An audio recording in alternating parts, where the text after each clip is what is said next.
It's uncanny. We got CEO, CEO, CEO, CEO, CEO! Mercedes Moné took on Shida in a decent, if predictable opener, considering Moné has a huge TBS title defense against Britt Baker next Sunday. Shida's awesome, Moné's so much better as a heel, the Brickhouse Camille hit a big boot behind the referee's back, and Mercedes maintained. But then came angle time! Britt Baker's entrance music hit. Camille recognized someone wearing the same disguise Britt had before in the front row, so she beat the bricks out of them. But it was all a ruse, letting Baker attack Moné in the ring. Unfortunately, the backstage drama rumors have knocked how into Baker I was from before. But more pressingly, what happened to that actually random fan? I'm gonna need you to lay low for a while, Camille. You should find yourself a brick house or a relative close by. Almost as if they never stopped brawling after last week's episode went off air, Hangman Page then attacked Jay Lethal during a backstage interview, which sprawled out into the arena for their match. For a few topes there, Jay Lethal recaptured his best era from the mid-2010s, hitting his trademark multiple dives to the outside early on. But this ultimately ended up being a dominant,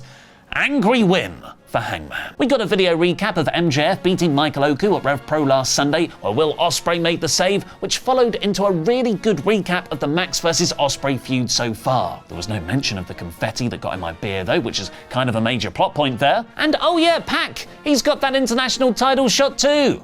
Forgot about that. He had a backstage promo where he declared he's facing the winner from All In at All Out Shake It All About. This was a more video promo heavy show than usual to build the feuds for All In, and we got another one next from Darby Allin, where he said Jack Perry was only hired to AEW because he was friends with the Young Bucks, that he wished Perry got fired after Brawl In, and oh boy, a beefy 5-layer burrito is good value. Darby made his way out to the ring, but Perry attacked him during his entrance, brawled to the back, crushed Darby under a metal shutter, and set up a coffin match between them for All In. Mariah May got her version of a Tony Storm film, which dropped the black and white S-word to just be more of a normal video promo. Far more effective was Renee talking to Mina Shirakawa afterwards, who was really sad about being caught in the middle. In lieu of really good 6-man action, this week's Dynamite gave us really good 3-man action, with Orange Cassidy, Roderick Strong and Kyle O'Reilly wrestling through 2 commercial breaks to decide the #1 entrant for the Casino Gauntlet match. Not only was this terrifically wrestled, the character allegiances were constantly shifting, with Kyle and Cassidy being part of the conglomeration, but Kyle also having the occasional bit of wrestling muscle memory and hitting old Undisputed Era moves in tandem with Strong. Mark Briscoe and Ishii fought off Matt Taven and Mike Bennett, and Cassidy eventually got a crucifix pin on Kyle, his own faction mate,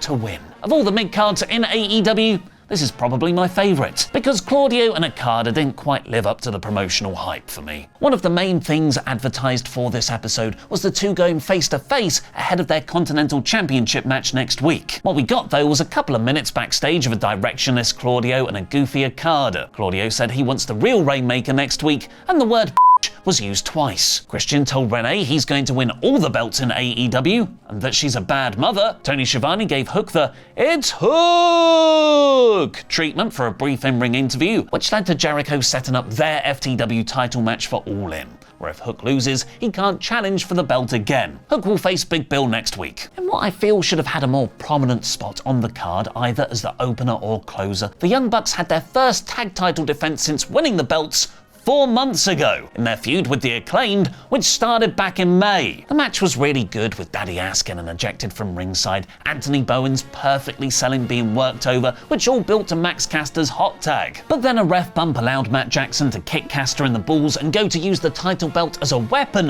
when FTR ran down for the save and attacked the Bucks. The Jacksons win via DQ, furthering the Acclaim's tension with FTR, including a really nice touch of Daddy Ass trying to explain to Caster that Dax and Cash were trying to help. Not Adam Pearce, Christopher Daniels then telepathically communicated with Tony Khan backstage to book the Acclaimed versus FTR for Collision to decide the #1 contender for All In. And then something unpredictable happened, but in the end, it's right. It's the best part of the whole episode. A video package recapping the entirety of Bryan Danielson's career that AEW have the footage for. From Ring of Honor to Colt Cabana's Wrestling Road Diaries film to PWG to his best moments in AEW to New Japan, all set to Green Day's Time of Your Life. It was incredible, and it's the best thing they've done so far to get over the truly historic repercussions to Danielson's career on the line match. Well, someone has to, because I'm still not getting think that Bryan's all that bothered going by his on-screen performances. Danielson was in the front row for the main event of Swerve Strickland, mostly battering Wheeler Yuta as a taster for what Swerve will do to Danielson at All In. 3 house calls, loads of ground and pound, but surprisingly no blood, and Swerve won via ref stoppage. Strickland then went the most heel he's been since cutting a promo on Hangman's Baby last October. Maybe Hangman was right all along, promising to help Danielson keep his promise to his daughter by ending his career for him. He then attacked Danielson from behind and did slow, heelish yes chants. This week's AEW Dynamite is 73%. Now go watch Dom Allen being way too scared playing Alien Isolation over on our video game channel. Here's a clip.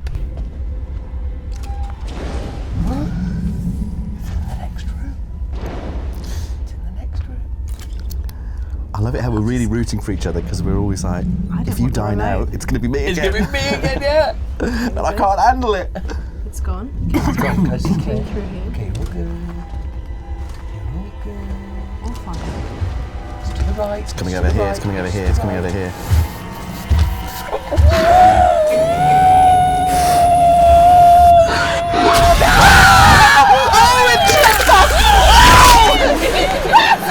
It's having fun at our expense! It knows us! It knows that we're useless!